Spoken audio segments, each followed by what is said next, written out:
میرے بزرگوں، دوستوں، بھائیوں، گزشتہ جمعہ سے جو موضوع ہمارا چل رہا ہے انشاءاللہ اسی کو لے کر ہم آگے چلیں گے۔ اللہ تعالیٰ ارشاد فرماتا ہے اپنے محبوب بندوں کے بارے میں کہ والذین آمنوا اشد حبا للہ، وہ لوگ جو اللہ تعالیٰ سے شدت کے ساتھ محبت کرتے ہیں۔ اللہ تعالیٰ کی محبت کے حوالے سے میں آپ کے سامنے عرض گزار تھا کہ رب کائنات کی جو محبت ہے وہ ہر شے سے، کائنات کی ہر چیز سے زیادہ ہونی چاہیے، اور اللہ کے نبیوں کی جو محبت ہے وہ بھی اللہ ہی کی وجہ سے ہے، اور آل نبی کی جو محبت ہے وہ بھی اللہ ہی کی وجہ سے ہے، اصحاب نبی کی جو محبت ہے وہ بھی اللہ ہی کی وجہ سے ہے، اولیاء سے جو آپ محبت کرتے ہیں وہ اللہ ہی کی وجہ سے کرتے ہیں۔ یعنی اس کا مطلب یہ ہوا کہ جو ولیوں سے محبت کرتا ہے اس کو کوئی یہ نہ کہے کہ تو ولی سے محبت کیوں کرتا ہے، محبت تو صرف اللہ کی ہونی چاہیے، وہ ولی سے محبت کرتا ہی اللہ کے لیے ہے، اور ولی کی محبت قرآن ہمیں سکھاتا ہے، صحابہ کی محبت قرآن ہمیں سکھاتا ہے، آل کی محبت قرآن ہمیں سکھاتا ہے، اور نبی کی محبت قرآن ہمیں سکھاتا ہے۔ تو چونکہ قرآن کا حکم ہے، حضور علیہ الصلوۃ والسلام کی جو محبت ہے وہ خود حضور نے فرمایا کہ جب تک تم اپنے ماں باپ، قریبی رشتہ دار، اولاد سب سے بڑھ کر مجھ سے محبت نہیں کرو گے تمہارا ایمان کامل نہیں ہوگا۔ تو گویا حضور کی جو محبت ہے وہ محبت ہے اللہ ہی کے لیے۔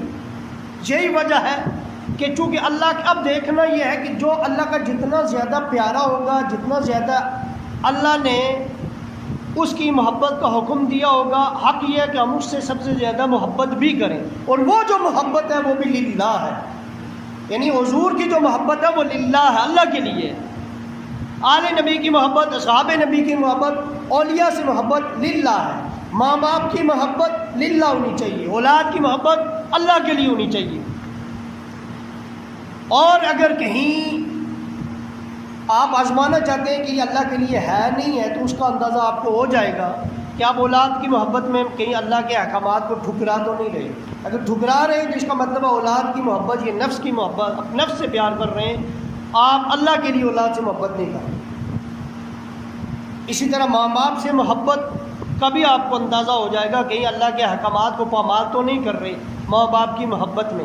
اگر آپ ماں باپ کی محبت میں اللہ کے احکامات کو پامال کر رہے ہیں تو یہ آپ کے ماں باپ کی محبت دنیا کی محبت ہے، اللہ کے لیے نہ ٹھہرے۔ اور ماں باپ کی عزت، احترام، ماں باپ کی محبت، اس پہ سے زیادہ تو اللہ تعالیٰ نے قرآن مجید میں اپنے شرک کے بعد ماں باپ سے محبت، یعنی شرک نہ کرنا، باقی ماں باپ سے محبت میں کوئی کمی نہیں چھوڑنی، یہ تو قرآن کہتا ہے۔ تو ماں باپ کی عزت احترام ہم پر لازمی ہے۔ ہر چیز کی محبت اللہ کے لیے ہونی چاہیے۔ اللہ تعالیٰ کے جو برگزیدہ بندے ہیں اور جو نیک بندے ہیں اور جو ولی ہیں، ہماری بات اللہ کے ساتھ ہمارا جو تعلق ہے وہ اور ہے، اور ولیوں کا تعلق اللہ کے ساتھ اور ہے، یہ بات یاد رکھنا۔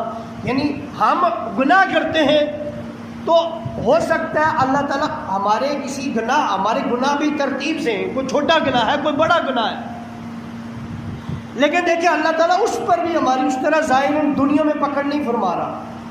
لیکن اس کے جو ولی ہوتے ہیں وہ اگر کوئی ایسا کام نہیں کرتے جو گناہ والا ہے، ایسا کام نہیں کرتے، وہ کام کرتے ہیں جو جائز ہے، وہ کام کرتے ہیں جو جائز ہے، اللہ پھر بھی پکڑ فرماتا ہے۔ کب؟ جب وہ خلاف اولیٰ کام کریں۔ یعنی آپ اس بات کو سمجھیں، اور یہ بات سمجھنے والی ہے، ضروری کان کھول کر سنیں، ولیوں سے اللہ تعالیٰ محبت اس طرح فرماتا ہے کہ اگر ولی کوئی ایسا کام کرتے ہیں جو ہے جائز، پھر بھی اللہ پکڑ فرماتا ہے۔ کب؟ جب وہ خلاف اولیٰ ہو۔ خلاف اولیٰ سے مراد یا پھر وہ اس سے بڑھ کر کوئی اچھا کام تھا، انہوں نے چھوٹا اچھا کام کیا ہے، وہ بھی اچھا۔ اور بعض اوقات وہ ایسا کام کرتے ہیں جو مباح ہوتا ہے، اس میں گناہ نہیں ہوتا، لیکن ان کو ایک اچھا کام کرنا چاہیے تو انہوں نے وہ نہیں کیا۔ اللہ اس پر سے بھی اپنی خفگی کا اظہار ان سے کرتا ہے، ولیوں سے۔ اس کا مطلب یہ نہیں ہم تاریخ میں کوئی واقعہ پڑھیں اس کا مطلب یہ نہیں ہوتا کہ اللہ اس ولی سے ناراض ہو گیا، اس نے کوئی گناہ کیا، گناہ نہیں کیا ہوتا، اللہ اس سے محبت کر رہا ہوتا ہے، اور اللہ کو پسند نہیں ہے کہ میرا یہ ولی ایک اچھا کام چھوڑ کر جو اتنا اچھا نہیں ہے اس کو اپنائے، یہ وجہ ہوتی ہے۔ باقی تو ہم تو گناہ گار لوگ ہیں، ہمیں تو اللہ تعالیٰ دنیا میں بعض اوقات ہم گناہ بھی کرتے رہے پھر بھی ترقیاں دیتا رہتا ہے، پکڑ آخرت میں ہوگی۔ حضرت عمر فاروق رضی اللہ تعالیٰ عنہ سے بڑا کس کا واقعہ ہے، اور حضرت عمر یہ آپ تاریخ طبری میں بھی پڑھ سکتے ہیں اور دلائل الخیرات میں بھی پڑھ سکتے ہیں کہ حضرت عمر فاروق رضی اللہ تعالیٰ عنہ کا ایک واقعہ ہے جو آپ حدیث میں پڑھتے ہیں، جس میں بارش نہیں ہو رہی تھی تو وہ حضرت عباس کو لے کر گئے تھے، حضرت عباس کو لے کر گئے تھے، اور یہ تو آپ کی صحاح کے اندر بھی حدیثیں موجود ہیں، اور حضرت عباس کے وسیلے سے دعا مانگی تھی تو بارش ہوئی تھی۔ اس کے پیچھے وجہ کیا ہے؟ اس کے پیچھے پورا واقعہ یوں ہے کہ مدینہ کے اندر جب قحط سالی ہوئی، بارش نہیں ہو رہی تھی کئی عرصے تک، آپ لوگ بھی سن لیں، ہم بھی بارش کے لیے ترستے ہیں لیکن ہم نے بھی وہ کام چھوڑ دیا ہے۔ حضرت عمر فاروق رضی اللہ تعالیٰ عنہ کا دور تھا، یہ 18ویں صدی ہجری کا واقعہ ہے۔ حضرت عمر فاروق رضی اللہ تعالیٰ عنہ نے دیکھا کہ مدینہ میں سخت قحط سالی ہو گئی ہے، جانور ہڈیوں کا ڈھانچہ بن گئے ہیں، نظر آ رہے ہیں، یعنی ان کے اندر خون بھی باقی نہ رہا، دودھ والے جانوروں نے دودھ دینا بند کر دیا، ہر طرف قحط سالی ہو رہی تھی، بارش ہو نہیں رہی تھی، مدینہ میں سخت تنگ دستی ہوئی۔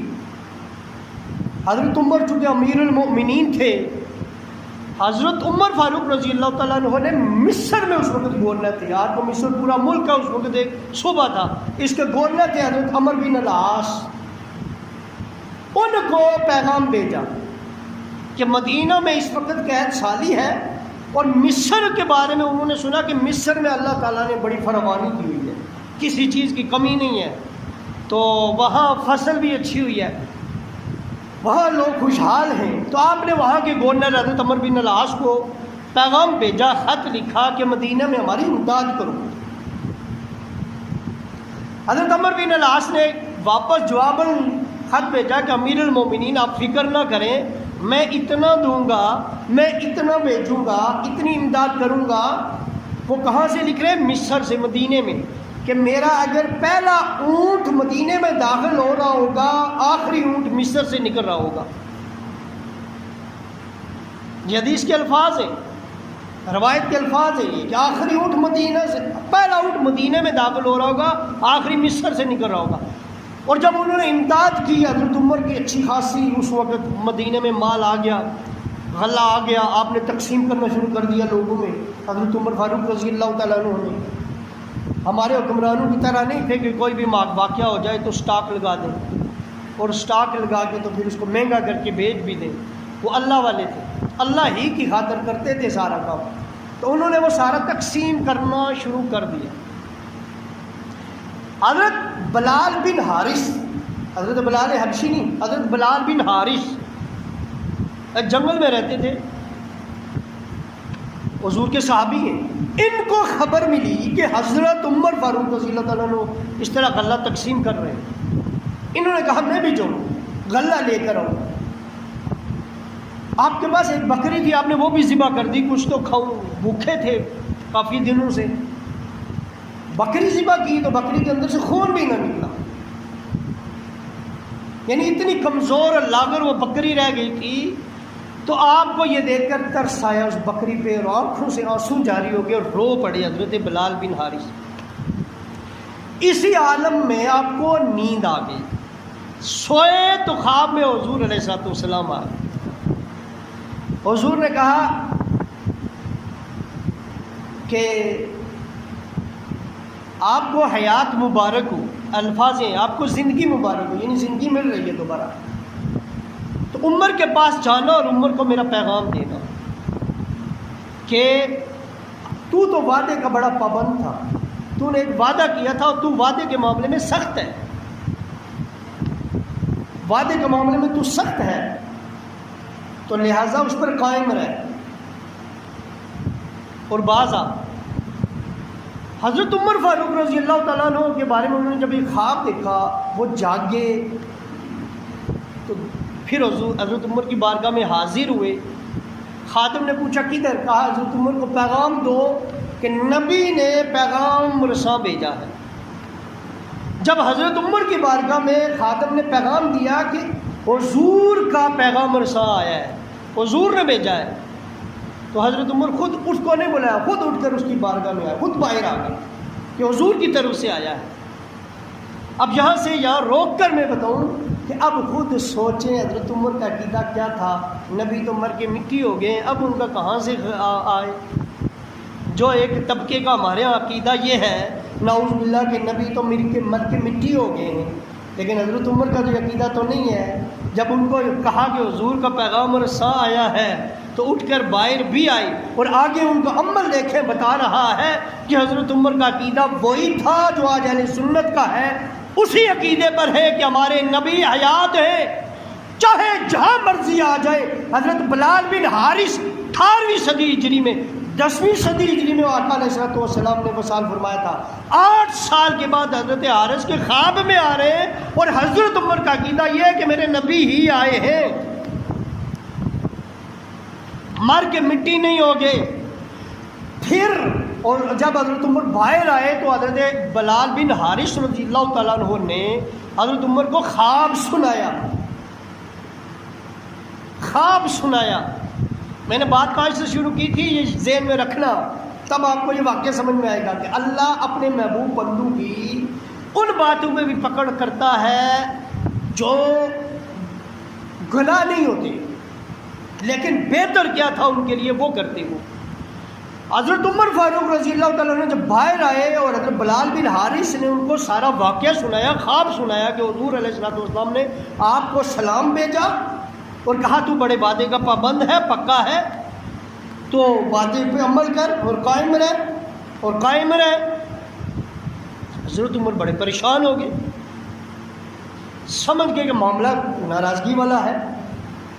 تو آپ نے سارے صحابہ اس وقت جو تھے یعنی مدینہ میں سب کو جمع کر کے حضرت عمر نے خطبہ ارشاد فرمایا کہ کیا آپ کو لگتا ہے، اب الفاظ سنیں، یہ نہیں کہا میں نے کوئی حرام کام کیا ہے، یہ کہا آپ کو لگتا ہے میں نے کوئی مکروہ کام کیا؟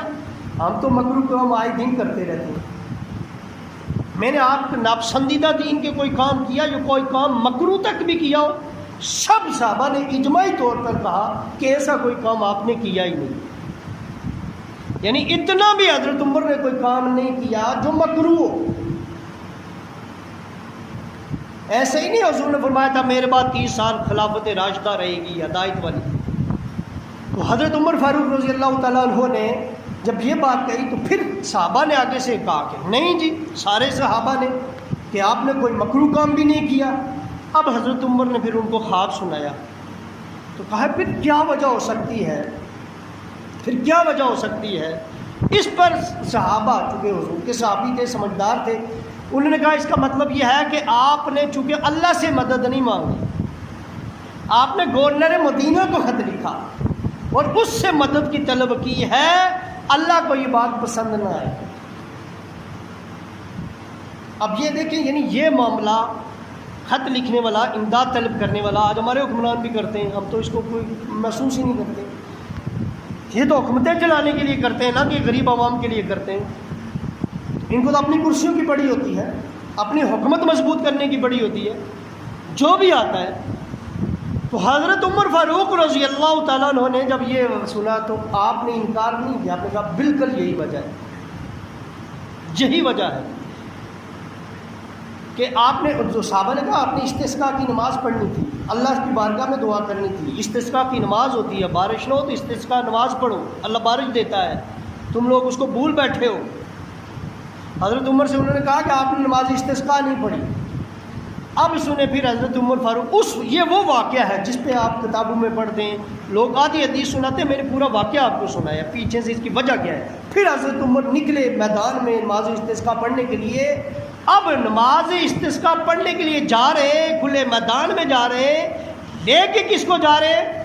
سارے صحابہ کو، حدیث میں تو یہ نہیں ہے کہ فلاں کو بھی لے کے گئے، فلاں کو بھی، کہا سب کو لے کر گئے بطور وسیلہ، چونکہ حضور کے چچا تھے حضرت عباس کو بھی لے کر گئے۔ دعا مانگنی ہے اللہ سے، لیکن یہ نہیں آج کل کی ایک مخلوق کی طرح ڈائریکٹ اللہ سے مانگنے قبول ہوگی، اللہ ہی سے مانگ لیں گے ڈائریکٹ۔ لیکن حضرت عباس کا کیوں ذکر حدیث میں آیا؟ کیونکہ حضور کے چچا ہیں، ان کو بطور وسیلہ لے کر گئے۔ یہ حدیث کے الفاظ ہے، حضرت عباس کو صرف اس خاطر بطور وسیلہ لے کے گئے کہ حضور کے چچا ہے، جب یہ آمین کہیں گے تو اللہ بارش عطا کرے گی۔ یہ وسیلے کی بات بھی اسی حدیث سے ملتی ہے، یعنی اس سے بھی ملتی ہے۔